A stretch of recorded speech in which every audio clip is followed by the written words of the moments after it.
Hi, I'm Gina Wells, Hi, I'm Kat Toon. and this is the Success Principles Podcast. Michigan is known as the birthplace of Motown, headquarters to the auto industry, and home of the beautiful Great Lakes. The Success Principles Podcast features professionals and entrepreneurs with ties to this great state who have demonstrated innovation and success both within and outside of our Mittens border. Hi, thank you so much for joining us at the Success Principles Podcast. And today our guest is Karyl Eckerle. And Karyl is the CEO of the Impact Image Group. And they help women in client-facing roles increase business opportunities by strategically harnessing their confidence, credibility, and expertise. Welcome, Karyl. Hello. Thank you so much for having me, Gina and Kat. I appreciate the opportunity to be here. Yeah, we're very glad to have you, Karyl. And it's been fun talking with you about your business. And I kind of want to start out with your business and success principles. We talk about how did you get here? How do you stay successful in business? And then we're going to ask a little bit about your Michigan roots. But tell us right now how you have become successful in this image impact group that you've created and what got it started. Yeah.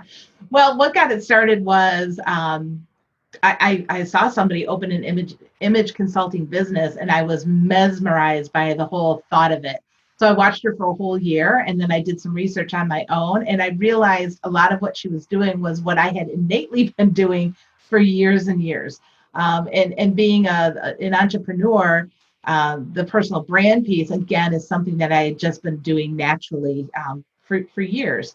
So it came together very easily for me, and it's just been so much fun. What has been interesting is the path to, and you and I kind of talked about this a little bit ago, but, wanting to be everything for everybody and realizing very quickly that you just can't be. You've got to narrow your niche and really dial into who your client is. And that really is what the essence of personal branding is dialing into who you can help and who you can be an expert for and getting the message out. That's great. And you said your business is in Northville. Mm-hmm. You've been doing this for what, 5 years? Yeah. Yep. This business has been 5 years. Yeah. Now, do you do this all on your own, or are there other people helping you out along the way? So I'm a one person or a one person business, if you will. Thank God I'm a one person, right?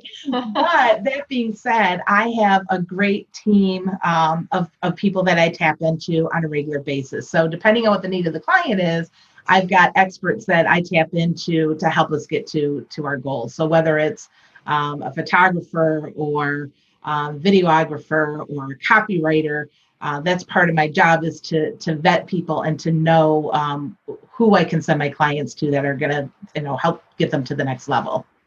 So, as I said in my intro, you focus specifically on women. Tell me a little bit about the reasoning behind that, just focusing specifically on the greater gender. No offense, men. Perfect. Say no more. I'm a little biased. I mean,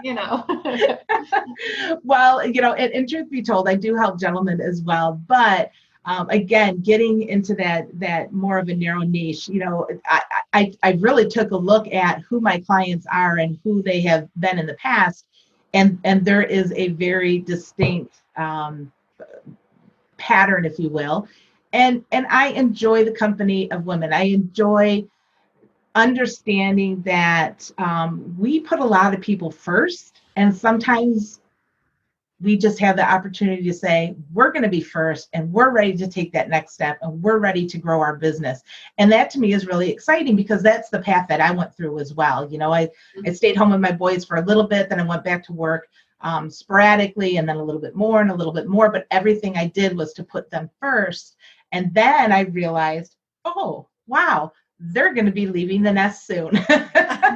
And, there was a shift in what I saw I was going to be able to do. And that was really exciting for me. And so my excitement is talking to women and hearing that they are ready for that next step, whether that next step is within the company that they own, or the next step is within their current company, or they're just ready to be seen, heard, and remembered.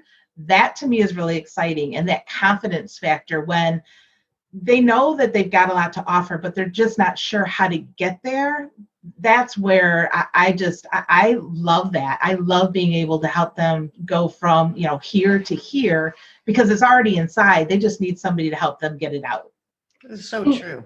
Do you feel like women have a different set of challenges, or, what is kind of the difference between the way that you would approach a female as opposed to a male? And not to make everything about gender, Yeah. but it's just, I'm just curious.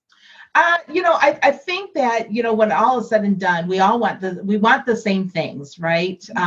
To a certain extent. How we get there, the path that the way and the path and the time that we have to get there is going to differentiate. And that could be in today's world, which is really exciting.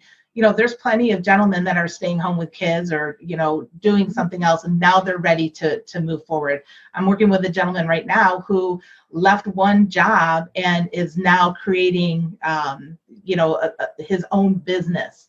So that's very similar to some of the women that I've worked with. I think the difference is that sometimes I see the men come with a lot more confidence, and they may have had the luxury of a really robust career. And sometimes the women, again, like me, and I'm not complaining because I loved every minute of it, but I put my kids first. And then I built myself up. I never really stopped doing anything, but I had a shift in what I wanted to do. And I do see that there are some other women like that as well. That being said, most of my clients are established entrepreneurs or leaders within their organization. But again, we get pulled by family, we get pulled by aging parents, we get pulled by kids at home. And I think as a woman, I can only speak for myself, but as a woman, I feel an obligation to that I'm not sure. Sometimes men feel that same obligation, and everybody's different. But traditionally we've seen men, they're the breadwinner, and women are like, okay, I'll keep everything together. And again, I don't want to stereotype anybody, but that is something that has traditionally been seen. And people that fall in with my age category, we're on the outer edge of that. My mom, for sure, that was, kind of how our family ran back in the day. Until my mom said, heck no, I'm going back to work. And on that note, she is the reason that I feel so passionately about first impressions and getting yourself out there and being seen, heard, and remembered as somebody who's very trustworthy and responsible and fun to be with, so that was her, right? Yeah. So well, that's a good transition into your Michigan roots, because we'd love to hear where you grew up in Michigan, where you went to school. Tell us a little bit about, and our parents are the first people who help us get to where we're at, besides our teachers and mentors. Share with us a little bit about that. Absolutely. And strangely enough, my parents were teachers originally. I grew up in Grosse Pointe, so right outside of Detroit. And my dad was a college professor. My mom was a nursery school teacher. She taught kindergarten for a while, and then when my sister and I were little, she went back and did nursery school, co-op nursery school. And then when I was probably in about 6th grade is when she decided that she really wanted to have a career, and so she went into real estate. So cool. So she was very well respected realtor in the Grosse Pointe community. Anyway, but in the summers, this is really interesting, and this is where I think my entrepreneurial spirit comes from. We had a cottage up in Central Lake, which is, or not in Central Lake, off of Torch Lake, but they had a business in Central Lake called RB Canvasback. And they actually did like boat covers and boat seat covers, and the big cherry pickers with the big tarps, they would repair those. So all summer we would go up north, and yet they had this business, and we kind of, watched that entrepreneurial spirit come alive up there. So, Michigan roots through and through. My mom was from the UP. My dad was from Detroit. We lived in Grosse Pointe for, my whole childhood. And then as far as education, I have a very windy road, which is another reason that I love to be able to work with people and be able to highlight their expertise and not necessarily the road in which they got there. Right. Yeah. So I really didn't know what I wanted to do. I love to work. I didn't love to go to school. So, that was truth be told, right? So I did end up at Western. So was at Western for about 3 years, came back, went to Wayne State for, a handful of classes. But in that time frame, I also knew I wanted to get back into the working field. And I just happened upon, this is a kind of a funny story. I went into a temporary placement agency to just get a temp job, and they hired me on the spot to work for them. So yeah, which was really interesting, and again speaks to what I do now. It's because I walked into a situation really prepared for the interview, and that's something that they weren't seeing at that time. So when I walked in, I was thankful enough, or lucky enough rather, that they had an opening in their company in that location, and I fit the bill. So it worked out really well. So truthfully, I never got my 4-year degree because I love this job, and I just went full force, and then life took over, and 3.5 years of college and no sheet of paper, and that's okay. That is okay. It's similar to me too. I mean, I kind of took a similar path. And I think it's important to have that out there. So because it's paths go like this. Everybody's always, regimented. Right. And it sounds like you developed, or at least saw from example, an entrepreneurial spirit from your parents. So was becoming an entrepreneur, owning your own business, something that you always had in your head, or did it just kind of spring up and say, yeah, okay, I do want to do that? Yeah, no, it really was not a thought in my head. I'll be truthful. It really wasn't.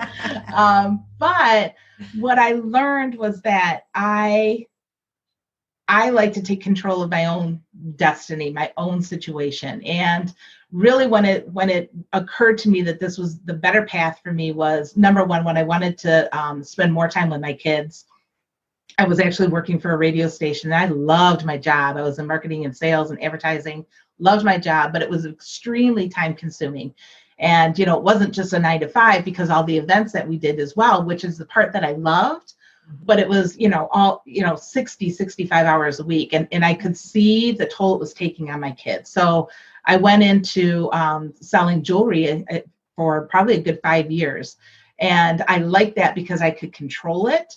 And then, like I said, I realized that my kids were about to fly the coop, and I thought, something else has got to be done. And I am not going back to 9-to-5. I just don't want to do it. It doesn't fit with my family. And I'm really pretty good about getting things done on my own. I didn't need to be tethered. And I had ideas at this point. And like I said earlier, I watched somebody open a business that spoke so highly to me and got me really excited that I thought, you know what, there's no reason why I cannot take this step. I've got the tools. What tools I don't have, one of the things that I'm pretty good at is finding the answers and researching and studying it. So here I am, the girl that didn't like school, but when it's on my own terms, I can't get enough education. Well, we love to learn what we want to learn, right? Exactly. Yep. I'm not I work with engineers and electrical, all this kind of stuff, but all that, I don't want to know. Okay. I put gas in my car and it runs good. I'm good. Exactly. That's so funny. Yeah. I love being able to have a creative spirit. I like to be able to create different things. And one of the things that I love about working with my clients is that they have an idea of what needs to be done, but they don't know how to get there. And they start talking to me about what they want to get done, and my wheels are just spinning with excitement. Like, okay, here's traditionally what we could do, but how do we now fit it in so that it's uniquely you, it speaks to what you need to get done, and how it's going to be comfortable for you to get to that goal. And that to me is just, it's kind of what I did it is what I did for myself. I had to look at what I love to do. I had to look at what I was really good at. I had to look at what I was willing to do, the time, energy I was willing to put in, and then create something that that suited me and key into the clients that needed me. So that journey that I went through is a journey that I take my clients through. Do you have much competition, Karyl, in what you do?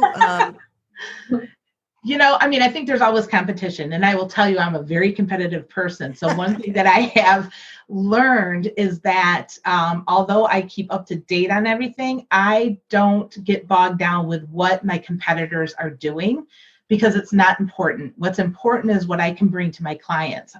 Their client and my client are not going to be the same. That's not as admit. Somebody sent me a video of a personal branding expert in Chicago, and she is fantastic. She is fantastic. And I watched the video and I thought, oh my God, she's great. And then halfway through, I thought, I got to stop watching this, because this is not a comparison. And this is not oh, she's doing this, so I should do this. It's really important to keep focus on what you do well. Personally, I am an expert in what I do, but I'm an expert for a certain group of people. She's an expert for a certain group of people. So that being said, long-winded answer, is there a lot of competition? There's always a lot of different avenues that you can go down. There's always a lot of different people that have an expertise that are similar to yours. But the confidence that you bring something specific that they can't has got to be a foundational piece for you. And I've learned over the years that I'm good with that. I'm good with that. So Yeah. I love that message, because, Gina and I are in that kind of same business where there's 1,000 other people out there that do what we do. Yeah. But, you just narrow in on what you do specifically, what you can bring to the table, and realize there's business out there for everybody, and you just need to focus it in. And I'll have to, we went through an assessment with you, Karyl, to be honest, and it was fantastic. And I think it was completely eye-opening for us. Definitely. To see how we're perceived. So why don't you walk us through, how you work with people from start to kind of finish? Sure. Yeah, absolutely. What I want to say first and foremost is that first impressions matter, and first impressions matter across every platform. So it doesn't matter if you meet somebody face to face, if you meet them because they're reading your content, they see a picture of you, if they see an interview with you, whatever the case may be, wherever somebody is found, there's a first impression that happens extremely fast. And that really is the basis for what I do, is to get that confidence, clarity, and consistency across every platform that you can be found on. So that being said, really we start with visible credibility, because you are the billboard for your business. More, even if you work for a company or an organization, what you bring to the table starts with you. And what companies need to understand too is the people that they hire and the people that are out there in the world, making these connections are a reflection of the company itself. And that's why it's important not only for entrepreneurs to have clarity in their messaging and their image and personal brand, but it's important for companies to make sure that their employees have that as well. So long-winded answer to say, visible credibility is where we start. We talk about, how are you showing up? How are you showing up with an appearance, whether it's the clothes that you're putting on your back, haircuts, accessories, all those different things have different messages. So that's one piece of the puzzle. Really understanding your originality and the opportunities that are that have passed you by and that are still out there, and focusing on what is going to be the next step for you. Instant message. Your instant message is, again, you walk into a room, you walk back out, there's something that people remember about you. What is the one word that's a non-negotiable for you? So if you walk into the room and you're hoping that they think that you're sweet, and you walk back out and you walked into the room with a leather jacket, that's probably not the first word they're going to think of, right? So again, understanding that messaging. And then also confidence and credibility and charisma, honing that in. Everybody has charisma. It can be a silent charisma or it can be a flamboyant charisma. You have that, but sometimes you don't recognize it in yourself. So for me, one of the things that I do is I talk to your colleagues, I talk to your employer, I talk to your employees, I talk to maybe some friends to find out how you're currently being perceived, and what are some opportunities that because they know you, what are some opportunities that they see that you could have taken that maybe the time wasn't there or the confidence wasn't there. That helps give me a really good basis of perception. And then, through my discussions with my clients, understanding, where they feel strongest, where they feel weakest, where they feel, again, going back to opportunities, all those things come together. So it's like you've got an outlook on what everybody else is thinking, and then you've got a snapshot of what you think of yourself, and how do we bring those things together? And one of the things that I talk about is a perception gap. And there's 3 things that can happen with a perception gap. You can find out that, you're here, your client is here, you're never going to come together because you're not willing to move to your client.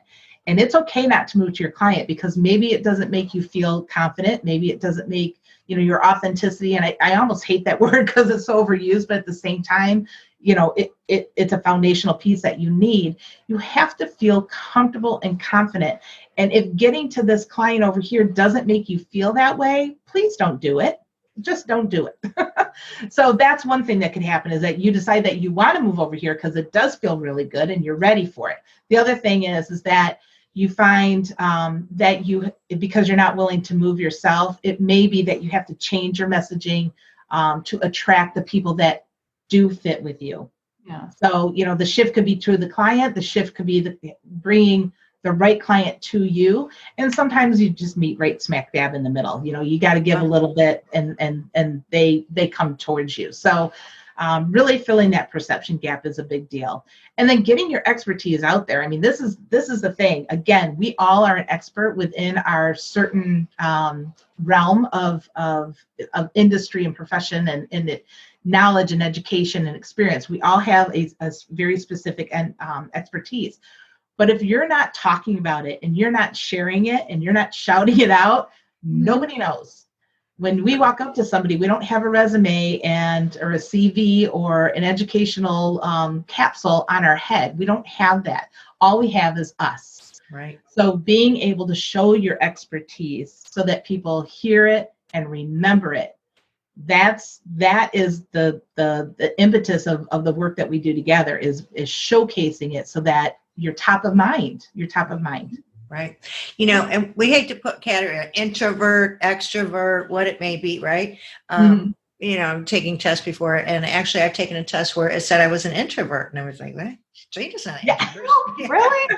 Yeah. But so there's different levels. And so it sounds like, Karyl, you're trying to find those levels and bring them to an easy way for the business owner, the entrepreneur, or even the employees of the business to feel comfortable in what they do, to feel comfortable in the people they speak with, and just make it easy and friendly and trustworthy. And sounds like that's the main success principle that you give to the people you serve. Is that good? Yeah, confidence breeds confidence, right? So, if you're showing up consistently with confidence and you're showing your credibility and your expertise, people respond to that. I mean, we now live in a world where Google rules, right? So the first thing that we do when we hear about somebody, we hear a name or a business or whatever, we Google it.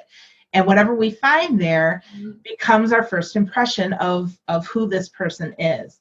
And it's really important to take charge of this message. We all have an image, we all have a personal brand, but it is not what we think of ourselves, it's what other people think of us.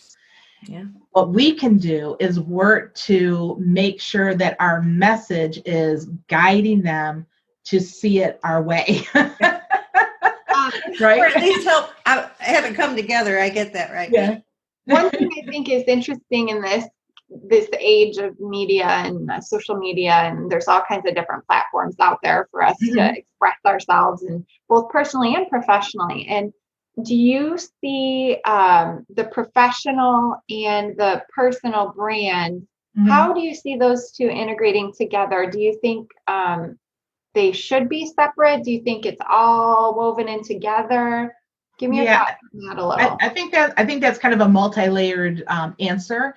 If you are an entrepreneur, you are the face of your business. If you are a founder of a company, you are the face of your business, and absolutely, your brand is absolutely related to the brand of your company.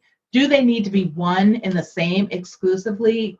Yes and no. Okay, so a big company. So let's say that you're the head of a company that has 10,000 employees. You are the head of that company, right? So there's a brand of your company. but really you're the spokesperson for that company. So complementary, I think, is more in line with what I would say. Maybe, even mirroring is kind of a hard one because you do stand alone, but you're synonymous with your company. Mm-hmm. So, people know me as Karyl Eckerle. Some people know that my business is the Image Impact Group, but probably more people say, oh yeah, Karyl Eckerle is an image and personal branding expert. Not, oh, go to the Image Impact Group. They say go to Karyl Eckerle. And that's the difference. Okay. And interesting. Those are really great points. Yeah. Yeah, for sure. Well, Karyl, we've enjoyed having you on our podcast today, and we want to, we always put your website and things out there, which is www.theimageimpactgroup.com. yes. And when somebody goes to your website, what should be the first thing they do? Take a look around. There's, I have three main capsules, if you will. Number one is speaking. Number two is one-on-one coaching. And number three is group coaching. And I do have a new cohort starting on October 6th. I'm working with women leaders. We will work with a minimum of 5 and a maximum of 10 because this is an 8-week course that is all done through Zoom. So it's live coaching every week for 8 weeks, and it's going to be a lot of fun. So those are the 3 buckets that you can look into. The other thing that I have that's been really helpful, this is a new thing that I've been offering, is an assessment. You guys, Gina took the assessment, and it's 15 questions. It goes really fast, but what it does is that it really breaks down the categories of the acronym VOICE, which I kind of mentioned earlier: visible, original, impactful, confident, expert. How are you doing in those categories? So it's interesting to take the test. I come back and give you a snapshot of how you did, and then you have an opportunity to get 20, 30 minutes with me where we can really talk about strategies that will help you going forward and see if what I do and what I offer is right for you. I want to make sure you get your book in there too. Oh, yeah. Yeah. You have a little book of tips. Yeah. So this is so I use the VOICE acronym a lot, like I said. So this is your image impact. It's 49 tips to find your voice in a crowded space. We live in a world where lots of competition. But if you know your expertise and you know who your client is and how you can specifically help them and how you can articulate your specific results to them, you're just so much further ahead than your competition. So this little book will help you out. Well, Karyl, thank you so much. You're so easy to talk to. We've loved our time with you, and it's really fun having somebody on who you're unique in that, this is about success and success principles. Mm-hmm. And so it's not just about your success principles, but you help others too. So you kind of bring the message that we're bringing too. So that's kind of fun and unique. We're hitting everybody with a double whammy. There you go. Triple whammy. Like way to go.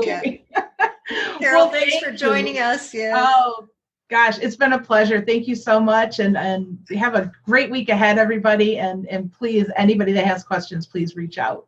Thanks, Karyl. Sure. Thanks. All right. Thank you so much for listening to our show. We know your time is valuable, and we appreciate that you have taken the time to stop by for a bit. For more information about the topics we discussed today, there are links in the show notes for your reference. If you'd like to learn more about the Success Principles podcast and about Kat and myself, go to www.successprinciplespodcast.com.